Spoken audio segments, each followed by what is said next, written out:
Today we're going to be talking about how to create stronger paintings.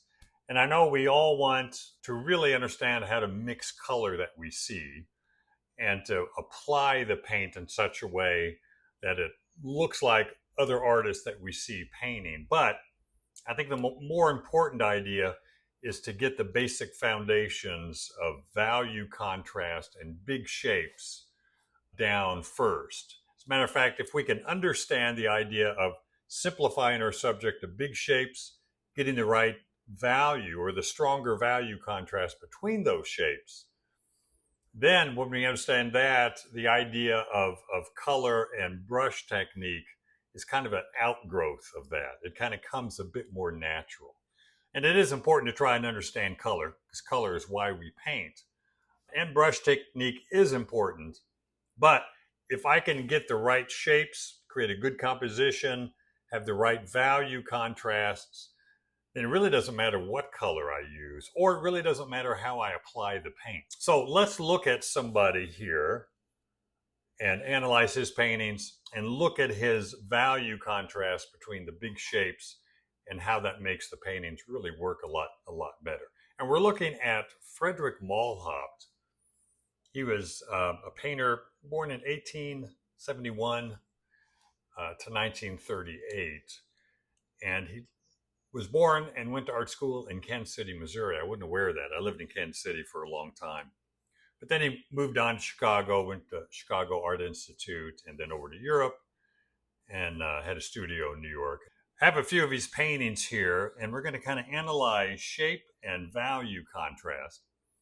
And most of his paintings are really built upon arranging and organizing these big shapes, and then the value contrast between them. Here you see the shapes of the trees, and the contrast of the real light sky against those trees is really what makes the painting, grabs your attention. I mean, the color is very nice. The brushwork, I really like his brushwork. He paints nice and thick. You can see the strokes, a lot of pushing and pulling the brush strokes. But what makes the painting work is designing those big shapes and then separating the shapes with strong value contrast. And again, you can look at the contrast between the trees and the sky, and also the contrast between the sunlit trees and the shadow of the trees. Getting that value contrast right is what makes this painting work. But it's not so much copying the trees as he sees them, but it's designing them to create good shapes and masses that he can build a contrast on. So these trees are very well designed. They're not just copied from what's there. Those trees are really thought through how he's going to design the shapes. Even these sky holes down in here in the shadow area are really thought through. They're not just randomly thrown in there. The idea that, 3 or 4 sky holes looks really good, so 30 or 40 or 50 sky holes must look really great is not the case. You got to be selective and know where to place them in such a way that shows the shape of the trees better. It helps design the trees better. Here's a black and white. I mean, it's still a strong painting when you take the color out because, again, the design of the big shapes and then the contrast, value contrast between those shapes as well.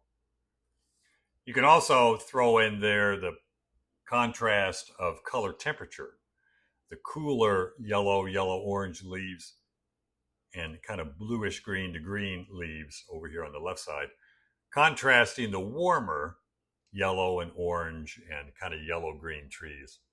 Also makes the painting stronger. It really suggests the sunlight. Next painting here, harbor scene.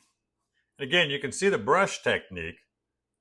Is a lot of dry brush, a lot of just filling in shape. There's no fancy technique that really makes the painting stand out from other paintings. He's designing with big shapes, big values, and then filling in color. So it's not a tricky process. The trick is keeping your values separate. So he's got the big shape of the snow on either side. how light and value that is, or how light in value that is compared to the darker shapes of the water. That's that strong contrast here. Same thing at the background. The background is basically darker to contrast the light snow in the sky. Some light areas of snow on the rooftops, but he's keeping that background darker to contrast the snow in the sky. And then the temperature as well, the cooler shadows here, more on the blue side, and the more yellow snow in the light areas. So that warm and cool temperature contrast really helps as well. So taking the color away, now the values become more important. And you can see without the color, his values are a lot more simple than what they look with all the color. All the color changes. There's a lot of color changes, especially in the background and on the boat and the mast there. But they're colors that are close to the same value, real subtle value changes. Their big values are really simple. He's got about 4 values in this painting, 4 different values. The light of the snow, the shadow of snow, and the shadow on the houses and the sails, and then the real dark darks, maybe an in-between halftone between the light and the dark in there somewhere. So just 3 to 4 values is all he has as far as the big shapes go. But he's using more color change to make it look a bit busier. So simplicity and the strong contrast between the big shapes is what makes that really strong here. Same thing here, he's got the big shape of the foreground boat and dock, or boats and dock, contrasting the light values of the background. But it's beautiful painting, whether it's a study or a finished painting. It looks finished to me, but the strong contrast of the lighter values in back. There aren't any values in the background that are going to be as dark as the foreground values. And that's what separates the foreground, background, creates depth. All the shadow or the colors in the shadow here are cooler, and a lot of the warmer colors in the background to show the sunlight. Same thing with the value here, keeping all the values in front dark enough and the values behind light enough. There's nothing in the background as dark as the boats and the dock in the foreground, and that keeps them separate and allows the sense of light to be real strong. Just a landscape of trees. Again, designing these dark group of trees, and there's really no individual trees that he's cut out and painted. He's treated all the trees as a big mass. Big mass here, maybe a mass on the right side, and then the trees massed together on the left side. Now he's got some individual tree trunks, but the foliage and the bare branches, they're all massed together to create big shapes. And it's that contrast of the trees against the sky and the trees against the flat plane in front that really makes this painting strong. And then designing and being careful with the sky holes where the tree trunks are, and some sky holes up in the foliage. Careful to put them where it's going to give more shape to the trees without making them look too busy. Another harbor scene here. Again, the strong contrast between the top of the dock and the top of the boats and the sky against the dark of the buildings, dark of the boats, and the darker water.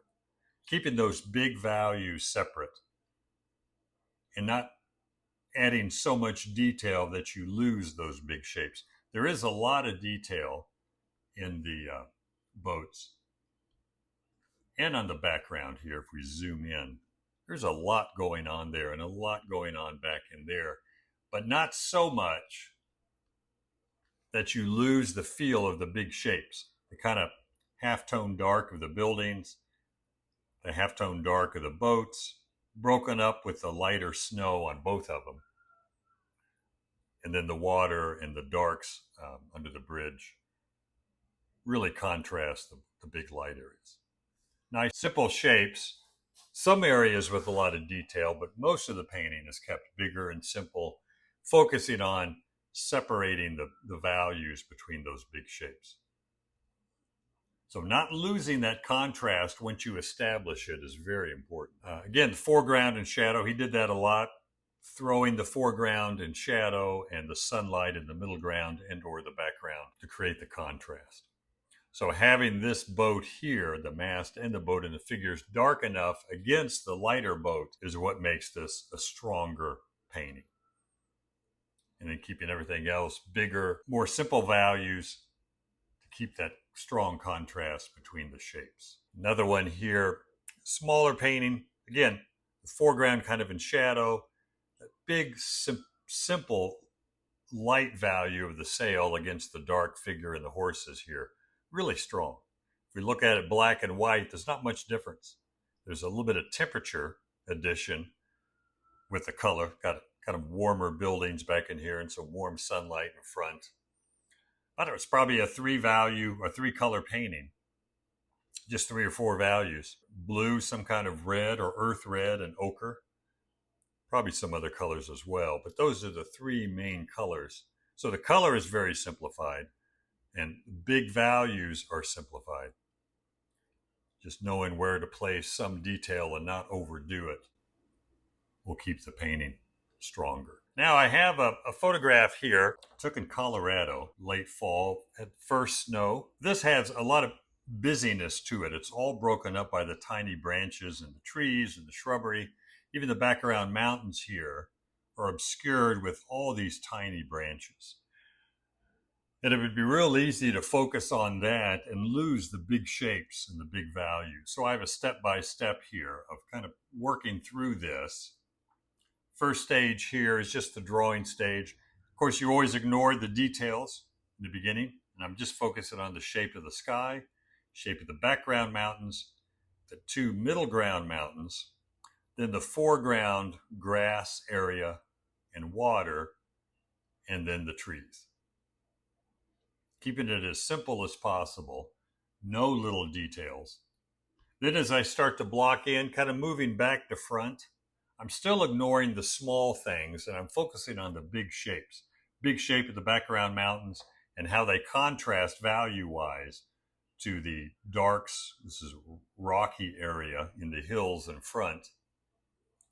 And again, the dark trees there in the foreground. And moving forward, in the snow, I got the lighter snow shapes here, somewhat small, a little broken up, some detail there, and trying to lay in big areas of snow in the foreground without thinking about all the blades of grass and the tiny branches, all the little rocks. It's just so much detail in the photograph that I want to ignore right now. So almost getting everything filled in, blocked in. Got just pretty much 1 or 2 values for the water. The main thing is that it's a dark. 1 value for the snow. And blocking in the dark rocks. You know, finding big, simple shapes for those. And getting the right contrast of the rocks against the snow against the tree trunks against the background mountains, and so on. The more you can eliminate detail and find the simplicity in your scene, the stronger the painting's going to be.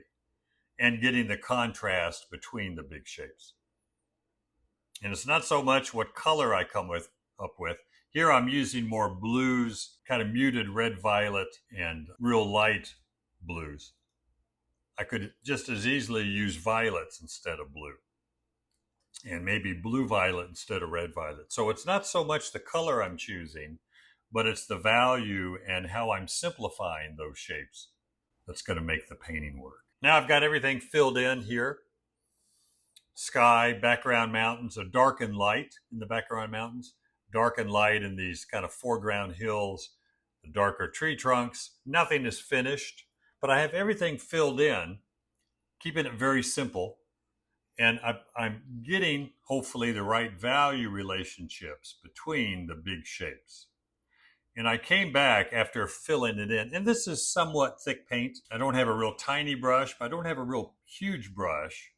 And I'm just chopping in the values of the rocks, the snow, the hill, back here covered with snow, the background mountains, the trees, and the water. Just kind of big shapes, filling it in.